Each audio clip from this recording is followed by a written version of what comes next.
La última ponente de esta mesa es Laura Peteiro, es investigadora del IM, del Consejo Superior de Investigaciones Científicas, es doctora en Biología Marina y Acuicultura, tiene experiencia intersectorial e interdisciplinar con experiencia laboral en ONGs como la CEO Big Life, empresas acuícolas, centros tecnológicos como CENMAR, universidades y centros de investigación nacionales como la Universidad del Vigo y el CSIC, e internacionales como la Universidad de Aveiro en Portugal o en Estados Unidos, el OIMBA. Como investigadora está especializada principalmente en acuicultura de bivalvos, patrones de dispersión larval, ecología, fisiología y manejo de especies sedentarias de interés comercial y el uso de las nuevas tecnologías para el manejo integral de los recursos naturales, que precisamente de eso es de lo que nos va a hablar ahora. También del uso de técnicas de marcaje, como el fingerprinting, el uso de drones para el seguimiento de poblaciones intermareales rocosas o la aplicación de las técnicas de SIC. Su ponencia va a ser el Sembrando en el Mar, nuevas aproximaciones y herramientas para el marisqueo y acuicultura sostenible. 15 minutos. Gracias. Bueno, parece ser que tenemos público extranjero. Las diapositivas están en gallego, pero intentaré hablar en castellano. Muchas gracias por la invitación y bueno, iba a contaros un poco algunas cosas que ya os han contado y así ya vamos más rápido. Un poco, creo que ya no necesitamos hablar de la importancia del marisqueo en Galicia, ¿no? Todos ya lo han remarcado, pero bueno, que sepamos que tenemos casi 81 millones de metros cuadrados de bancos marisqueros que suponen un montón de recursos económicos y de trabajos directos e indirectos en el sector. Las 4 especies estrellas también ya las hemos visto mucho esta mañana.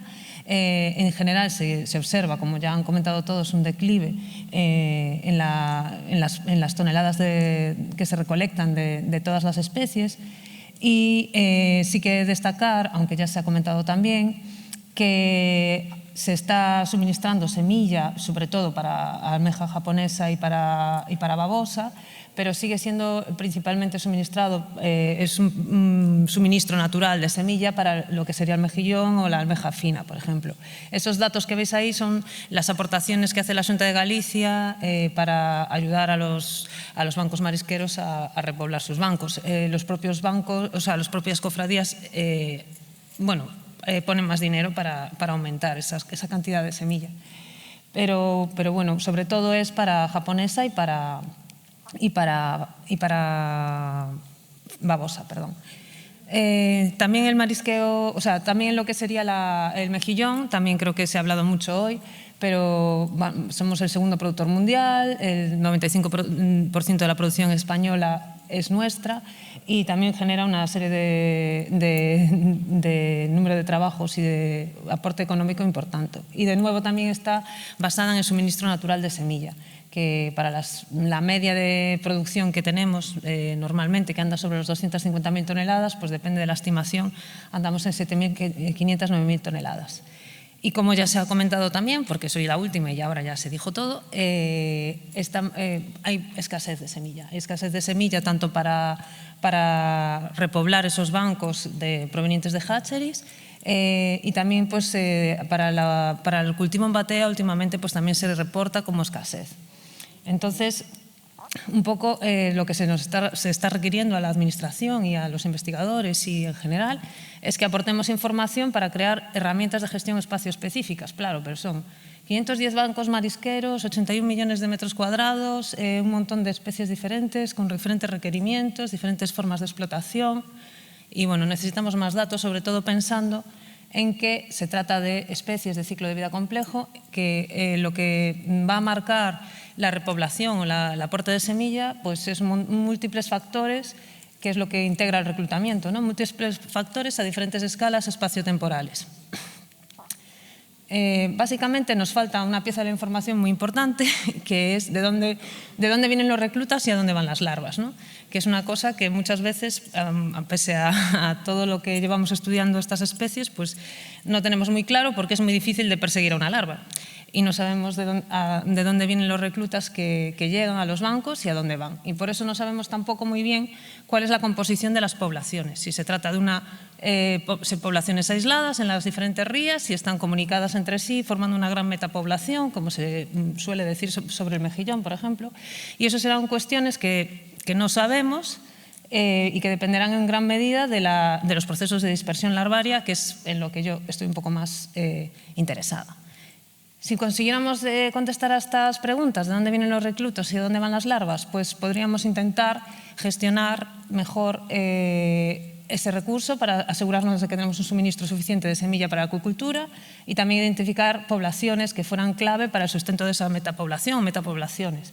Asimismo, también nos daría claves para el manejo espacio específico y sostenible de los bancos marisqueros, ¿no? Entonces, ¿cómo podemos entender los procesos de dispersión y crear matrices de conectividad? Básicamente, una matriz de conectividad es saber de dónde vienen y a dónde van. Y tenemos que identificar cuáles son los hábitats que son favorables y cuál es la dispersión, la distancia de dispersión de esas larvas, para ver cómo están conectados los distintos hábitats. Entonces, esto que no es nada sencillo porque es difícil de perseguir una larva de mejillón o de almeja, pues hay diferentes metodologías para hacerlo. Hay métodos clásicos, modelos biofísicos, marcadores moleculares y geoquímicos. Y ahora voy un poco rápido así por los diferentes, ¿no? Métodos clásicos, series temporales de contemos cuántos mejillones han llegado cada X tiempo. Series temporales que después podemos correlacionar entre diferentes lugares para ver si hay sincronía entre localizaciones. Si están sincronizadas la llegada de larvas, debe ser que vienen todas del mismo sitio y llegan todas al mismo lugar. Si no, debe ser que tienen procesos diferentes que las controlan. ¿Qué ocurre? Que hay una variabilidad gigantesca y lo que vemos es que la mayoría de las veces hay poca sincronización y una alta variabilidad. Lo que sí que nos permite seguir estos procesos muchas veces es entender mecanismos de dispersión. Por ejemplo, esto es un estudio en el que lo que hacíamos eran series temporales de asentamiento en diferentes localizaciones en una ría, más internas, zonas más internas, zonas más externas. Y un poco lo que veíamos es que las zonas más externas se veían favorecidas en el asentamiento cuando había episodios de afloramiento, como que sacaba las larvas para afuera, y lo contrario en el hundimiento. O sea que sí que nos dan pistas, pero tenemos que ir actualizando los métodos clásicos para ser capaces de monitorizar mayores superficies y tener una monitorización temporal pues, más rápida y ágil para responder a las necesidades del sector. Esto fue un estudio que hicimos en Portugal, en la Universidad de Aveiro, en colaboración con diferentes investigadores de la Universidad de Aveiro y bueno, fue el estudio del uso de drones para la cuantificación de áreas de cobertura de mejillón. En este caso se trataba de mejillón adulto, pero sí que conseguimos hacer esa extrapolación de identificar a través de las imágenes aéreas cuál era la cobertura y después a través de una serie de muestreos en el campo y de otras relaciones alométricas que hicimos con la capacidad reproductiva de los adultos y la talla, llegar a dar pues, algún indicador, aunque es un modelo claro, de potencial reproductor de las diferentes poblaciones a lo largo de la costa.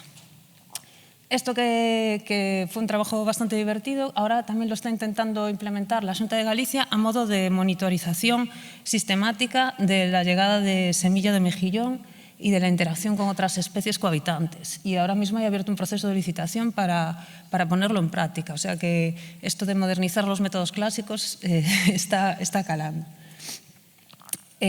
Luego, respecto a lo que hablábamos de otras formas de controlar los patrones de conectividad, estarían los modelos biofísicos de dispersión.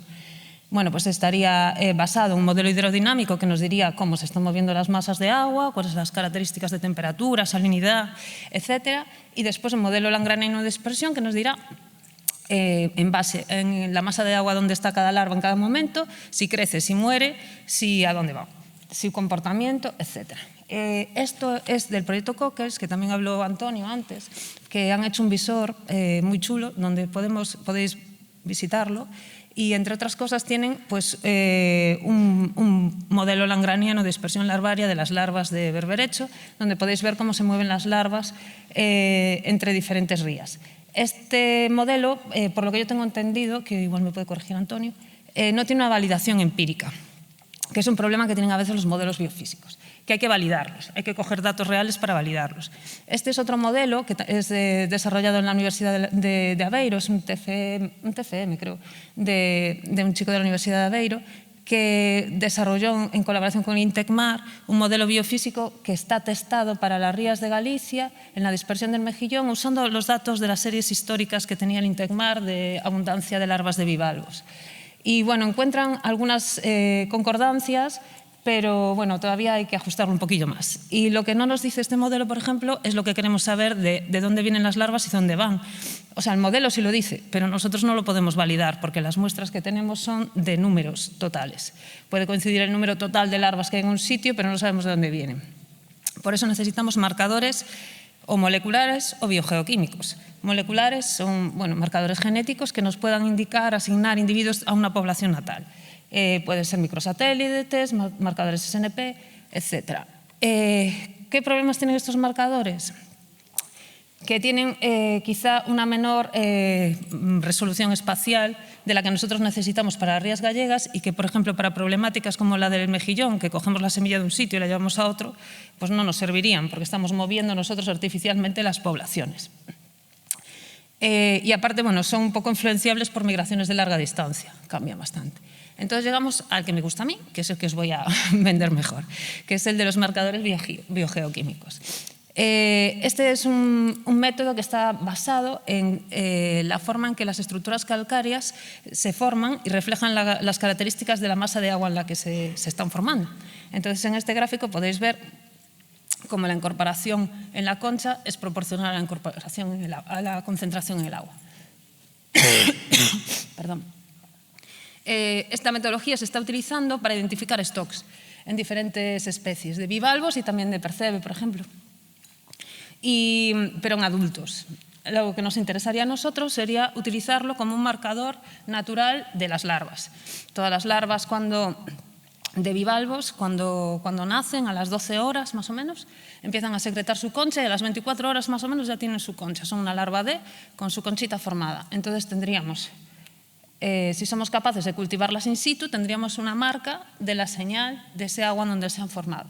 Y un mes después, cuando volviéramos a coger los reclutas, como ellos se quedan con su concha larval, no la pierden, está aquí, podríamos intentar analizar la concha larval e intentar hacer la correlación del origen de dónde vienen. Esto nos da una mayor resolución espacial que los marcadores genéticos, tiene un menor sesgo por migraciones aisladas y además no está influenciado por el transporte de semilla de un sitio a otro. Esto lo probamos en Portugal, que hicimos unas incubaciones in situ en 17 locales, buscando señales diferenciales. Y después de 6 días de incubarlas allí en unos tubos de PVC con una boya, los analizamos en LA y CP masas y conseguimos identificar solo 3 señales. De los 17 locales solo pudimos agruparlo en 3. Esto suele pasar en costas abiertas. Necesitamos aguas que estén un poco estancadas para tener una señal diferencial. Después marcamos los orígenes y esta es nuestra matriz de conectividad, que además consiguió validar un modelo similar al que os enseñé antes del mejillón, pero en la costa portuguesa, con un buen ajuste del modelo biofísico, un 90% de similitud. Esto lo repetimos también en junio y septiembre para ver si había variaciones en los patrones de conectividad y de hecho sí que las hay. Cuando hay momentos favorables al afloramiento, esto es el experimento que hicimos en junio, hay como una tendencia a una mayor conectividad de las poblaciones del norte hacia el sur y lo contrario ocurre en procesos de hundimiento. Y esto ahora lo vamos a querer complementar, queremos traérnoslo a Galicia. Está un poco es una de las tareas que están dentro del Plan Complementario de Ciencias Marinas de Galicia, que supongo que habréis oído hablar, pero que coordina el Instituto de Investigaciones Marinas junto con el CEDMAR y la Universidad de Vigo, y hay un paquete de trabajo que es de producción sostenible de moluscos y una actuación dentro de que está dedicada a la recuperación y explotación sostenible de la semilla en el medio natural. Y dentro de nuestra labor está de evaluación de la conectividad utilizando estas técnicas. Nos basaremos en estas 3 especies, mejillón, fina y babosa, Ya hemos hecho alguna experiencia previa que nos dice que las rías funcionan muy bien para tener señales diferentes, por lo menos entre Pontevedra y Vigo conseguimos diferenciar las larvas un 96% de fiabilidad. Y con ello pues haremos las matrices de conectividad, evaluaremos la estacionalidad y con toda esta información intentaremos juntarla con un modelo metapoblacional que nos ayude a unir también datos ambientales y de monitorización de poblaciones y junto con datos socioeconómicos conseguir crear esa herramienta de gestión espacio-específica que ayude a tomar decisiones a los gestores y a los diferentes implicados. Y ya está, creo que eso es todo.